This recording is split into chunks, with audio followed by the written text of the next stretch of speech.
All right, welcome everyone. It's a special edition of our College Hoops Digest show. I'm Jake Zimmer, joined by Sacred Heart expert Dan Gardella, of course. We're here with a very special guest this week, and it is ninth-year head coach Anthony Latina coming in from Sacred Heart. The Pioneers in the middle of what's been a pretty challenging couple of weeks with a COVID pause, 1-1 to start things off in the NEC beforehand. But Anthony Latina, thank you very much, Coach. It's been a pleasure. Been a while since we've seen each other in person. Remember popping into practice a couple of months ago, but how have you been? Hopefully you guys are staying, at least feeling well during this pause. And how's it been for you these past couple of weeks? Well, it's a difficult situation. Obviously after last year, I think most people thought like we'd be kind of back to normal, and we were for a little bit, but now that obviously as cases and the variants kind of spread, it's kind of changed the equation a little bit, and we're trying to adjust. The league is trying to adjust. Sacred Heart's trying to adjust. So, we got caught up in a little bit of a pause here with a lot of positive tests. Thankfully, most of the guys have very mild symptoms or are asymptomatic. But it prevented us from playing 2 games, which are 2 opportunities that we're not going to get back. Obviously, the league policy with the forfeits are what they are. I understand it. It was the best solution from a choice of bad solutions. So, especially the way our schedule's made up, I don't, or constructed, there's no room for makeups. And so it is what it is, but obviously things are changing. Protocols are changing. It looks like we're going to have our guys back sooner than later. The pause went from 10 to 5. Our athletic training staff, Samantha November and Leo Ketsetos are working very hard to make sure that all the guys are okay, and then we can get them back healthy and as soon as possible. So we're thankful for that, and we're hopeful that we're going to have our whole team for Saturday at Fairleigh Dickinson. So you guys are 5-10 to start the year off. There's been some quality wins and some real tough losses as well. But let's hear from you. How do you assess the performance of your group so far now that we're just about at the halfway point of the season? Well, it's interesting. I actually just I heard Danny Hurley yesterday in his press conference, and they lost another close one, and they lost some close ones as well. And he's like, we're 3 or 4 close losses away from being a top 5 team in the country, right? They if they win yesterday, they beat West Virginia, and then obviously they were missing some guys. So, and he goes, now we need to win some of these games. And I feel in our own little way is very similar. Like, we're in all these games. I mean, last I checked, I want to say we're something like 3-7 in games that are 1 possession or less with 4 minutes to go, something like that. Now you flip that around and you go 7-3. Now we're maybe 2-0 in the league. Now we're maybe, instead of 10-5, maybe we're 8-7, 9-6. So the perception is much different. And the reality is we're not that different of a team, so I think what you need to do when you evaluate your team is obviously we need to win more. We need to win more. Like we have to stop putting ourselves in a position to win and not win the games. So we need to do that, obviously, but also in evaluating team, because we're not, unlike UConn, who is very worried about at large and seeding and all that stuff. Our focus, with the exception of obviously want to have the best record possible, is you want to make sure you're improving and getting better. So I think you have to make sure you have the right perspective and like, are we getting better? Are we doing things that are going to help us in late February and early March? So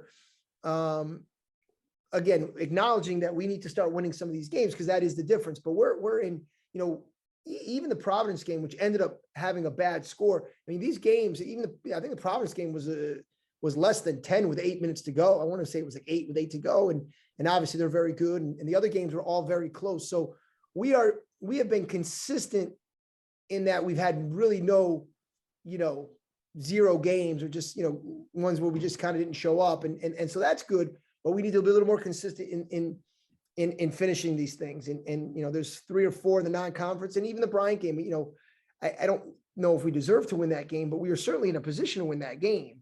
We had 3 or 4 pretty good looks from really good shooters to tie. We certainly had some opportunities and couldn't capitalize. So I like our team in terms of, in years past, if you didn't get off to a good start with record-wise, you probably got blown out a bunch too, and you had some games where you really just stunk up the joint. We haven't had that. So that's encouraging that we're going to be in these games, and hopefully the law of averages, some of these games start going our way, but we have to play better too. We have to make them go our way. So we're doing some good things. Guys are starting to emerge. I think that's the difficult thing with the pause. I felt like, a guy like Contavio Dutrell, who is really coming on strong now, some of these guys aren't doing anything for 6, 7, 8 days. It's going to take us a little bit of time to get our rhythm back. But, I feel like, certainly Wagner has kind of emerged as the best team in the league, and rightfully so, the way they perform. But I'd like to think outside of Wagner, I feel that if we play our best, we'll have a chance against anybody. So we certainly have to stay positive and keep getting better. And the good news is, because the spread of the virus was so rampant in our team, we're probably in a pretty good position not to have any more shutdowns, so we can start developing a little bit more continuity, a little more rhythm to our team. So that's a long answer, but we're not where we want to be, but we're not far. We're not far either, So I feel good about that, and we've had some good performances, and we have some guys that are emerging, and I think they can continue to do that and play better. And let's digest some of those tough losses to start too. Stony Brook was at 75-72. That was at the buzzer, right? A slim margin 10-point loss to Fairfield, a slim margin 5-point loss to NJIT. Those are tough pills to swallow. Let's call them what it is. But what were some of those big lessons that you guys might have learned after those contests? I know you alluded to, we just have to win the games, right? You just have to knock down the shots. I think there's an element of that. But what were some of those things that, you might have said to your group, or that might have emerged from those discussions on after those losses? Yeah, certainly the Stony Brook game may be the toughest one, because you're up 9 with about 4 minutes to go. And those, we had some good possessions, didn't make some plays. Stony Brook deserves some credit. They hit 3 threes in the last 4 minutes. 2 of them I thought were pretty contested. So they deserve some credit for that. But we need to finish some plays. We had some makeable finished plays. And, maybe in that game we took our foot off the gas a little bit and tried to, play out the clock.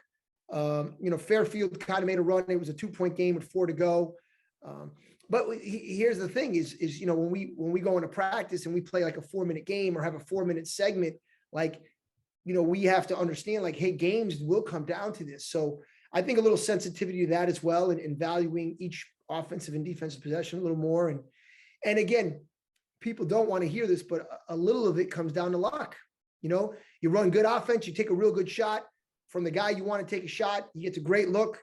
He's a 40% shooter from that spot from 3, and he misses it, or we go against Bryant. Like I said, everyone who shot those 3s at the end were very good shooters, and we went 0 for 4. So there is a little luck involved, some breaks, but you have to make your luck. And here's what you have to do. I really believe this, and I learned this from Coach D, Coach Dickerman, and even following Steve Peichel, who was a good friend and a mentor. You got to just keep putting yourself in position to win games. And the reality is, I don't care who you are. If you're Coach K, Coach K got beat last night at Miami. Duke got beat at home. At home yesterday versus Miami at home. And so you're going to lose some heartbreaking games at home, on the road. The key to good teams and good seasons are you have to continually put yourself in that position, and then hope that your fair share go your way. And so we've been consistent in being able to do that. We've put ourselves in position, and we've gotten a couple of them. We didn't lose every close game, but we've lost too many of them. And so some of it is a little grit and a little toughness, but some of it's a little luck. But I think the biggest key is you have to try to remain consistent in your approach, in your mindset, and keep putting yourself in position and hope that enough will break your way. Because I don't care how good you are. I mean, Duke was the number 2 team in the country at home, and they lose a game that easily they could have won. So, we're at our level. We're just in a lot more close games than at the higher levels, So that's where we're at. But I feel good about our team. I wish we had a chance to compete last weekend. We're 1-3 in the league with the 2 forfeits, but we're 1-1 with a win over a good LIU team, a very good LIU team, a close loss to a very good Bryant team on the road. I would have liked our chances, at Central Connecticut at Wagner to see where we stack up. But we have FDU. Hopefully we have FDU. We say we have FDU on Saturday. I mean, they're on a pause too. So assuming that they can play, I mean, we're going to be able to play. Barring some disaster that I'm not aware of, I think we will play from our end. So we'll see. They're an interesting team. They they're, I don't even know what their record is. They had 2 forfeits as well. I think they won 2. So they won a game with a forfeit and lost a game with 2 with 2 forfeits, and they beat St. Francis, Pennsylvania on the road. So, which was their first win of the year, but they played, if you look at their non-conference schedule, it was a terrible non-conference schedule. Most of the teams in our league would not have a very good record with that schedule. So, they're probably hungry. They probably feel good about their team, and it's going to be a good challenge. Every game, and the league is so very even right now. Again, nothing would shock me. Anybody winning any game at any time would not shock me. So here's the reality right now of where the league is. If you play poorly, you're going to lose.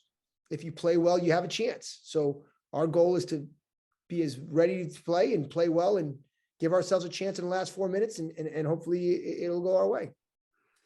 I want to stick with the conference talk. And just a couple of weeks ago, as a lot of COVID-related issues began to start popping up across the league, across the country in college basketball, the league passed a one-time expansion for the conference tournament this year, where all 9 teams that are eligible for the postseason will make the postseason.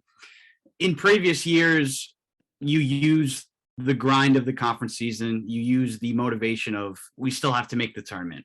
There's a chance you miss the postseason. Your season ends at the beginning of March. This year, it's not the case. How do you use, or what is the new form of motivation that you tell your team that they know they're going to be in the postseason come March, but how do you try to get the most out of them, whether it's focusing on seeding, focusing on other incentives? What do you tell them now that this expansion is in place? Well, the first thing is these guys are competitors. These are not only just our guys, everyone in the league. So you want to win every game you play. From purely a competitive ego standpoint, you want to have the best record you can. From there, 2, you want to put yourself in the best position to have the best seed. You don't want to. Does anyone want to play Wagner in the first round right now? You don't want to play. You want to put yourself in the best position. Not that anybody can't beat you, because they certainly can, but you want to put yourself in the best position to play at home. Presumably in a month, 2 months from now, just from the way it's looking, that the variant's really going to be common, and we'll probably have packed gyms again. Well, winning at home with a packed gym is easier than winning on the road, everyone rooting against you. So certainly that's a major motivation. And lastly is, you don't just turn it on for the playoff. Well, we'll just lose every game and then win 3 games in a row. And if you lose every game, actually you're gonna have to win 4 because you're going to be in the 8-9 game, so you want to make sure you're improving and getting better and playing your best when it matters. So, in terms of motivating, like, every game is so unique and such an opportunity that you're not going to just, who cares what the game, that's not how anybody thinks. Certainly coaches, and I would say 99.9% of the players, they don't like to lose, and they like to, winning is a heck of a lot more fun than losing. You play these games to win them. And so I don't think we need to motivate that, but you also want to focus on seeding and getting better, because again, it's still much easier to win. I know home teams lose all the time, but I would much rather have a championship game at home than on the road. I don't care what the home team has lost 2 of the last 3, whatever. That's and you have, when you're comfortable and you're sleeping in your own bed and you have your own routine, I think that's an advantage. So certainly, and you want to have a good year. Like only one team wins a championship. So if that's the only indication that you had a good year, well, you're probably setting yourself up for failure. You want to have the best year you can, create some great memories. And how do you create great memories? You play in great games and then you win some of them.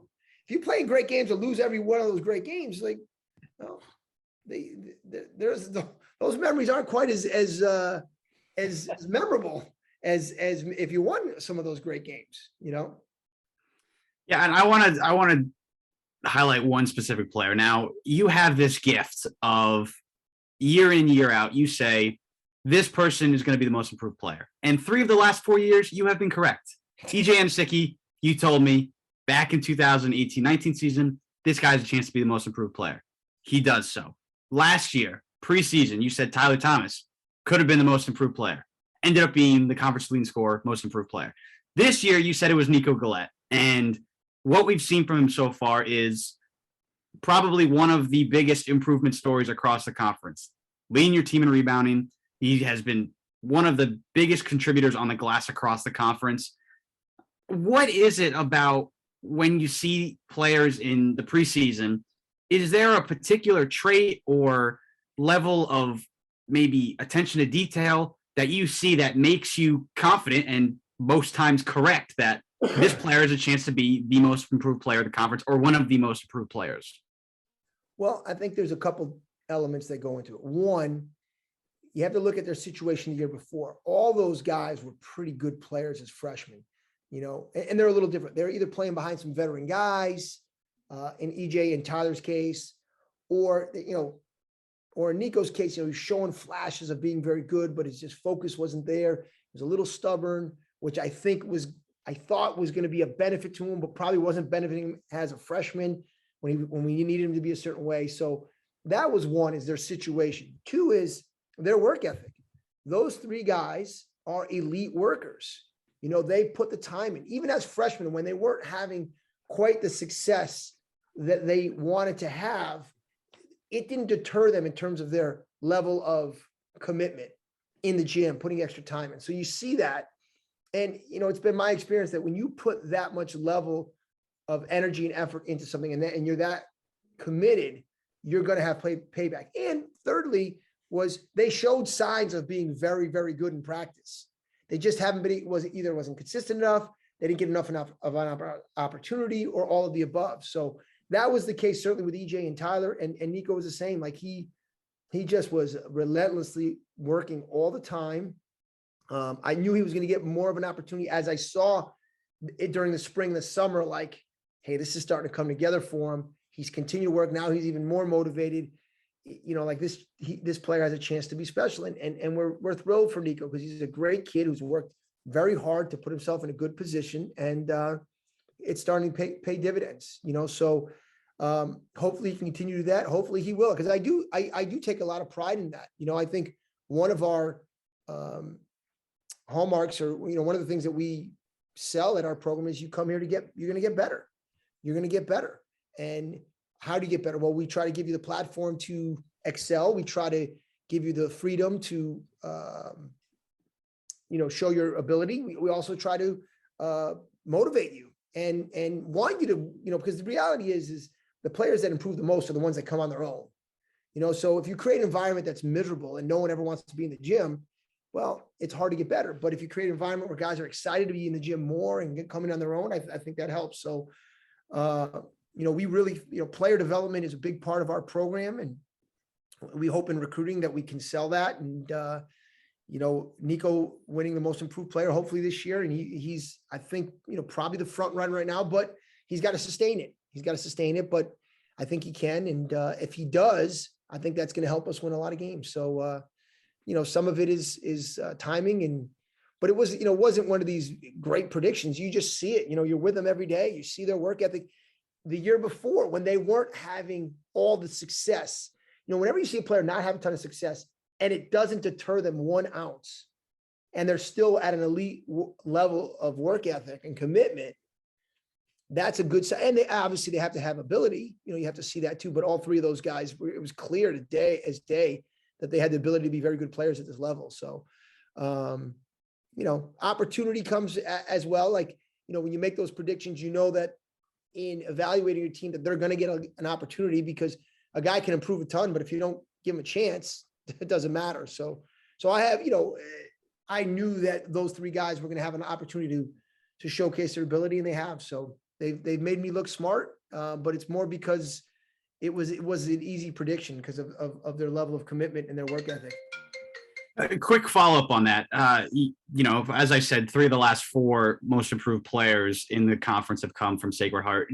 Is part of it that the players see the culture, that there's a history, a track record of, if you don't produce or get as much opportunity one year, there's still that opportunity the next year, the year after that? Or is it just something that they kind of take into their own hands, know what they have to work on, and kind of do it independently?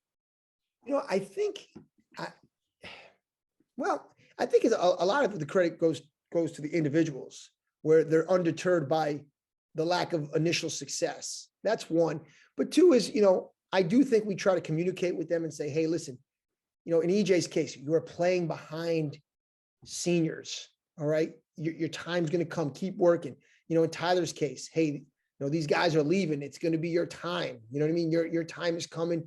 You're going to have the payback. In Nico's case, like, hey, Nico, we need you to do this, this, and this. If you get better at these things, your playing time is going to increase exponentially. So we try to communicate with the guys to keep them positive and motivated and enthusiastic. But again, I think that's an element of it. But I think a big element is they deserve credit. They deserve most of the credit for having the grit, the perseverance, and the work ethic and commitment to just continuing. Because again, most of the players that improve in our program, and we've had a lot of them, they have a lot more to do with it than I do, or our coaching staff. Not that our coaching staff isn't doing a good job. We certainly feel like we are, but I think their approach is the primary factor, I think, in the results. So hopefully we can continue that. Hopefully Nico can continue to do that. And I would love to have the most improved player every year. I think that's a great testament to your program and to the players in your program. Specific to Joey Reilly now too, because I feel like a lot of this applies to him, right? He's a Holy Cross transfer, wasn't getting a bunch of time. I'm looking now at his stats over the past couple of years. Any given time at Holy Cross, he's playing less than 15% of the team's total minutes. And this year he's getting a challenge. So you bring a Connecticut guy home, you recruit him, you get him to buy into your vision and what you guys are creating and the team that you guys are set out to build. And so far, you've really trusted him with that opportunity. What have you seen from Joey Reilly so far? What was it that, were you pitching that kind of stuff when you went out to recruit him? And how has he impacted the team, in your opinion, this year?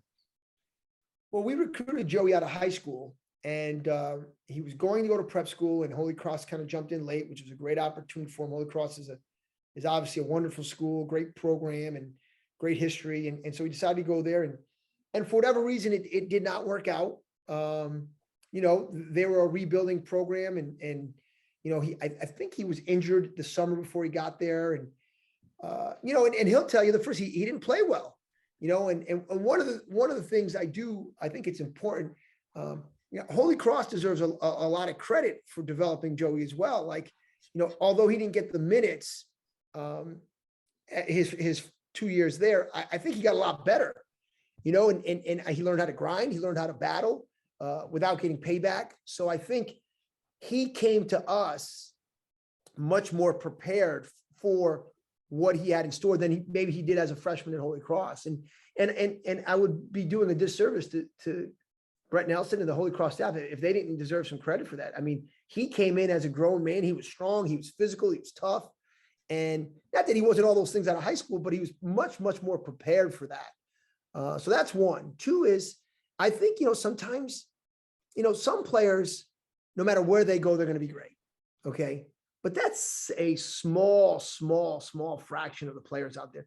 A lot of times you have to go with the right fit in where our program is, what we're looking for, what he can bring to the table. And my guess is we are probably just a little bit better fit in terms of what we needed out of Joey, and what our program needed, and maybe what Holy Cross needed was a little different. So I think that, certainly a new scenery when it isn't going as well as maybe you would have hoped, certainly gives him new energy, new life.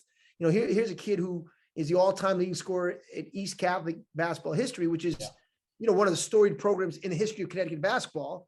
He went, his record was like 107-6. He won 2 state championships. I mean, it's ridiculous. So all he did was have success, so I think that, when you hit a wall like that, or you hit some adversity, it takes some time to get used to. And so probably a lot of those growing pains he dealt with at Holy Cross, and not as much with us. But, he has been terrific for us. He's another guy who's just a super worker. He's a tough kid, a great kid.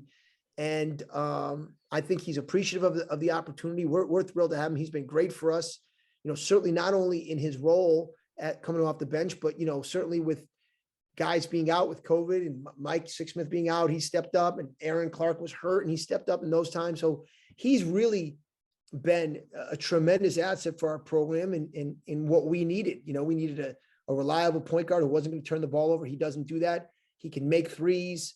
He's a really smart player. And so we're really thrilled for him. He's a great kid. And, this just happened to be a little bit better fit for him as far as where we were in our program and what we needed. And so I think that's part of it. But again, just like these other guys that Dan mentioned, like, he's an elite worker, and when you do that, good things have a chance to happen. And I actually think if, had he stayed at Holy Cross, good things probably would eventually happen there too. It's just, he felt it was time for a change of scenery, and we happen to be, looking for that type of player, and it worked out great. So we're thrilled for him. And hopefully he can continue to play well, because we're going to need him. We're going to need him to play well if we want to get into the upper echelon of the league here. Coach, and that's a perfect transition to talk about what the state of the league is right now. As you mentioned, Bryant Wagner had dogfight games, 3-point overtime win for Wagner a couple days ago against the Bulldogs. It's a very interesting league this year, to say the least. I think there are some really good teams. There are some teams, no secret, like Central Connecticut, Brooklyn. They're trying to figure it out, maybe moving the needle in the right direction a bit.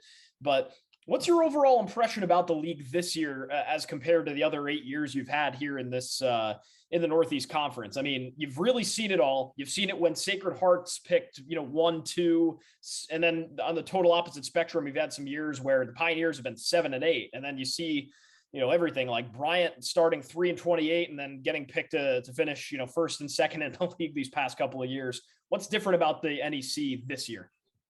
I think what's a little different, there's always a lot of parity and anybody can beat anybody, but usually the league is very tiered.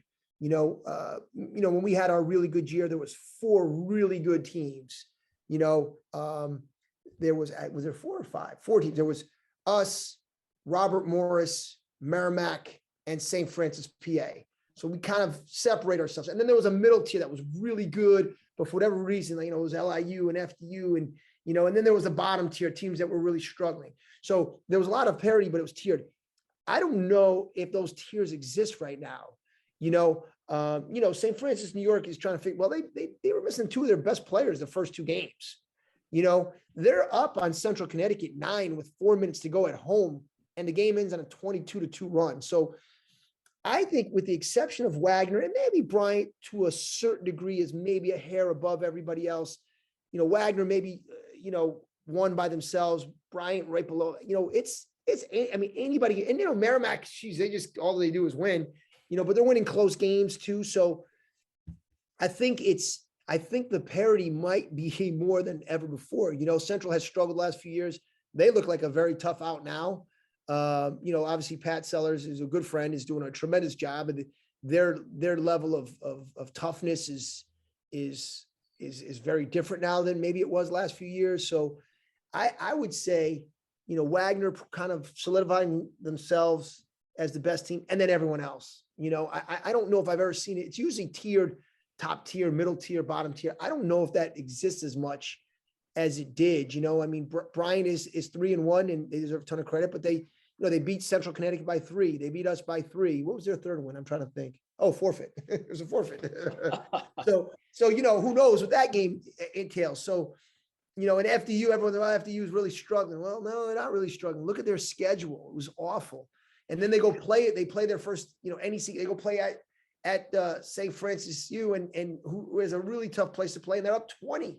So like they have some ability. So I think I don't know if it's ever been this even, again, acknowledging that Wagner has proven themselves to be the best team. Now, again, this is a similar situation that Bryant was in last year. Bryant was clear and away the best team in the non-conference. And I know it was a little different, but sometimes those things change. Sometimes someone gets hurt or something happens or other teams emerge. So other teams get healthy, so I think I've never seen it quite this wide open from 2 to 10.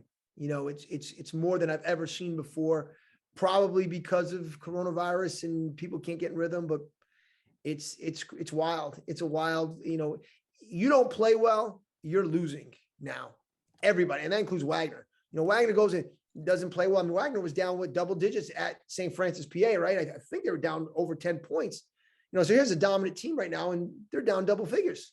So now to their credit, they grind out and they end up winning by 9 or 10. But if you don't play well, you are going to lose. And that was not always the case. Some of the bottom tier teams that were struggling, you could play poorly and still beat them. And I don't think that's the case this year. You mentioned as well, your win over LIU. That's a big win. I've been pretty high on LIU this year. I think they have on paper what promises to be a pretty formidable front court, right? You've got Ty Flowers, who's been such a staple in the NEC over the couple of years that he's been around. They bring in Isaac Conti from, I think it was Hofstra he was with. Georgia before that. He was at Georgia. Yeah, and that goes to show, I mean, what a win LIU was. I don't think it's quite translated to the success they've had in non-conference play, but, just how good is getting a win over what Derek Kellogg threw at you this time around on your home floor. Oh, we're thrilled. I mean, certainly clearly the best front court in the league, because two of their, all three of those guys may be the best player at their position in the league. Conti may be the best 5-man. Penn may be the best 4-man, and Flowers may be the best player at any position. So when you have those three guys to start with, boy, that's a huge win for us. That's the thing with our schedule is like, we open with LIU, Bryant, it was supposed to be Central and Wagner. That's no one did us any favors with the scheduling, but that is a team of grown men, and to get that win. And I felt like, we were up maybe 9 or 10 with like 2 minutes to go, and obviously didn't finish beautifully, but it was an important win. Every win is important, certainly home games, but I think as they get everybody back and get healthy, they're certainly, I would not want to play them. I never, Ty Flowers has been a nightmare for us and as everyone else, but certainly on both ends, defensively, he bothers us a ton, and he's such a good, he had 36 against us. I mean, and I thought we defended him fairly well, especially in the second half, but they're very good. Their front court is an elite front court. Their front court is as good as any front court in the league has seen in a while. So we're thrilled about that. And hopefully it can springboard us. And I thought we played halfway decent at Bryant. We just didn't do a great job defensively in the first half, but we'll certainly see what we look like after a kind of a hodgepodge week of practice. But we're playing an FDU team that, is really a little bit of an unknown between, people being out and stuff like that. They have he's played a lot of different players. So, we're going to have to be ready for anything. But, LIU is certainly a team that would not shock me if they're in the top 2 or 3 when the end of the year comes around, and they have, assuming that Wagner's a team to beat, they have the athleticism and the, top end talent in the front court to certainly give Wagner a very difficult time in an NEC tournament game. So you talk about LIU having one of the best front courts in the league, but I think it's very hard to find another team in the Northeast Conference with as good and as deep a backcourt as you do. Now, obviously, Ty Thomas, the eyeballs go to him, but Alex, Aaron, Mike, Joey, like you have a lot of options. But specifically with Aaron, we talked about having that continuity within your team. It seems like right now that Aaron Clark has been getting back to full health, and there is a simple correlation that when he's on the floor and when he's playing big minutes for you guys, the offense flows better. The results are obviously more in your favor. We've talked about how while you think Tyler is the most talented guy, Aaron's your most important guy. What have you seen from him over the past couple of games in terms of his health and his productivity, and how have you seen that translate to the success of your team offensively, which we've seen win or loss, it has been a lot more productive when he's on the floor? Yeah, when he's good, we're really hard to beat. He's such a unique player in that he's so hard to keep in front of. He really does a great job of getting into the paint, drawing fouls. He's a terrific free throw shooter. He can really control the game for us. And if you look at our big wins in the last 3 years, he's a major, major part of it. And the ball is a lot of times in his hands late. So, I'm thrilled with the way he's playing. He's really, really worked hard to get in great shape. I think the pandemic really hurt him the year before in terms of just not being in the condition that he normally is in, but he really took it to another level this year, and it shows. So hopefully this break won't set him back much, but we like our backcourt. Certainly all those guys have shown that they can make big plays for us, and Aaron is the leader. He's the guy that you want the ball in his hands because he makes great decisions late in games, and that's why I do believe that we can turn this close game thing around, because he does make so many big plays, clutch plays too. So he's been great. I'm thrilled for him. He's a awesome teammate, great person. We love having him around, and I hope that he has a great year, great rest of the year. And if he does, then I think we'll be in the hunt. Coach, we want to respect your time because you guys are in pauses and you've got stuff to do. So, couple more questions for you just as we wrap up. You got a lot of season ahead of you, no secret. You've got basically the whole conference season to go. What are some of the key things that stand out? Obviously, you'd like to win, no secret. But what do you want to see Sacred Heart do really well in NEC play this year? Well, I think. We've been a good offensive team. We have good offensive players. We've had that a little bit as our kind of calling card in the last probably 7 or 8 years. But I would say we need to be consistently better defensively. We did, one of the reasons we won the LIU game is we really defended. We took a step back against Bryant. Bryant deserves a lot of credit for it. They have a lot of good offensive players, but I thought we had a lot of missed assignments. We didn't execute our game plan great. And again, Bryant deserves credit for taking advantage of that. But I'd like us to be a little better defensive, not a lot better defense, and a lot grittier. I think if we can be a little grittier and better defensively, I think that'll go a long way in us finishing, hopefully again in the top 3 or 4 and making some noise in the tournament. I think we really, really, really have to get better defensively. I think we're on the same page. I think sometimes it's a question of concentration and focus. But that's my hope, because I think the reason is not because, I want to be good on defense. I think because that's the key for us to take the next step. If we're going to take the next step, we can't just be this, wow, they got some good players and man, they're pretty on offense, and they, coach gives them a lot of freedom and they make a lot, they have guys with stats and all that stuff. And that stuff is great. Don't get me wrong. But I think we need to get a little grittier, a little tougher, and be a little bit more consistent defensively. So we put a good 40, our best defensive effort of the year was against LIU. We did not follow it up with a good one against Bryant. But hopefully on Saturday against FDU, you'll see a hungry, tough defensive team. Like, we need that to be a little bit more of our identity than it has been. And that's what I'm hoping down the stretch. And then finally as well, these times specifically are really, they're tough. And it must be tough on you as a leader. It must be tough on you as as a guy that has to lead men through a pandemic, guys that are away from their families, they're at school, they've, got to spend a lot of time in their dorms and in practice. Right. So how would you say what's your approach to leadership in this time? Right. Like, you have to keep the morale high. You have to keep the guys bought in. And these are guys that you had trust to come and lead them and have them become better basketball players and better men. So what has been your approach to leadership of these guys? And, what do you need to consider as a leader? Well, I think the simple word in this situation or any situation that's difficult is gratitude. Gratitude. Like, we want our guys to be grateful, like for the opportunity. And this does stink. There's no way to sugarcoat it. It's been lousy for our players. And to be honest with you, for any students at the college level or younger. But we're very fortunate to be at a great place with great leadership, great people.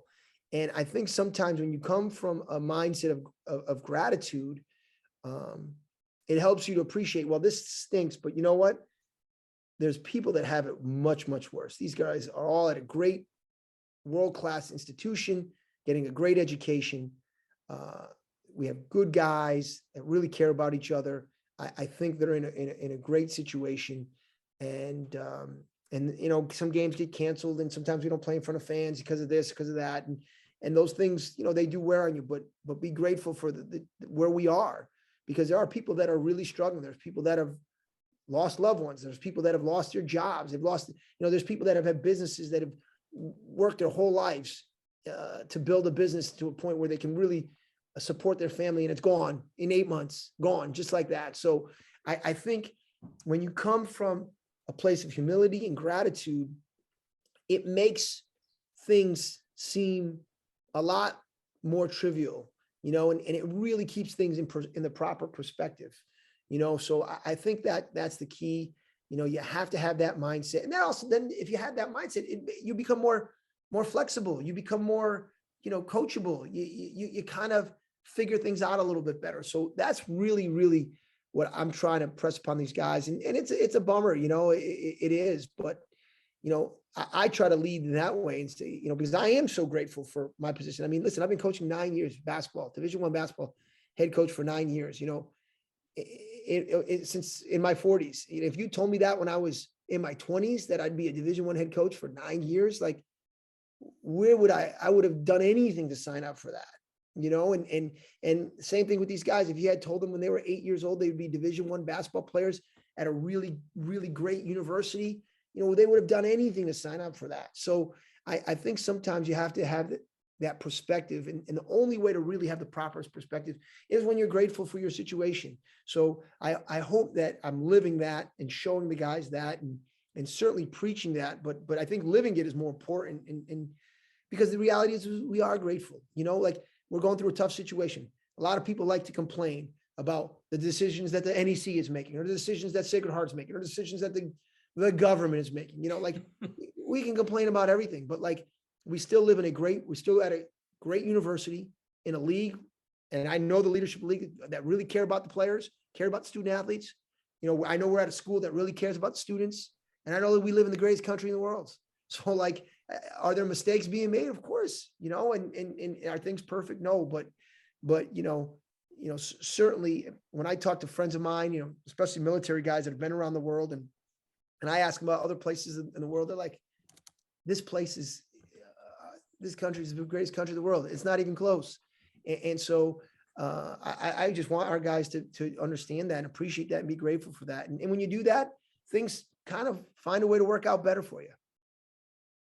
Gratitude is a message at Sacred Heart, and what a way to close it out. This has been Coach Anthony Latina. Coach, can't thank you enough for all your wisdom, your nuggets, and, obviously best wishes for a prosperous Sacred Heart season. And hopefully we see you guys playing on Championship Tuesday this year. Thanks. I appreciate it. Thanks, guys.